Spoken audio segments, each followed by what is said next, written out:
না বুঝতেছি না, এত ভালো রেজাল্ট কিভাবে করলা? তুমি ফার্স্ট বেঞ্চেও বসছো, আবার রেজাল্টও ভালো করছো। আচ্ছা, স্যার একটা প্রশ্ন করছিল না যে তুমি কার জন্য ভালো রেজাল্ট করছো? তোমার জন্য। আমার জন্য মানে? সত্যি আমার জন্য? সত্যি তোমার জন্য।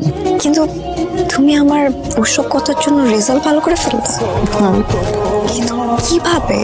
তোমার ভালোবাসা সত্যি। আমার ভালোবাসা শক্তিটা মানে? দেখো, তুমি এদিন আমার অনেক কথা বলছো, আমি সব কিছু বুঝছি, কিন্তু তুমিও তো এটা বুঝছো যে আমি তোমার কতটা ভালোবাসি। দেখো সেটা আমি তোমার থেকে কিচ্ছু চাই না। আমি চাই যে তুমি সবসময় আমার সাথে থাকো। তুমি যদি সবসময় আমার পাশে থাকো, আমি প্রমিস করবো আমি আর কোনোদিন সেকেন্ড হবো না। ঠিক আছে, অভিনন্দন তোমাকে। আমি তাহলে আসি। হ্যাঁ, এত সহজে তো যাইতে পারবো না, যা যা বলছো তত করছি না। দেখো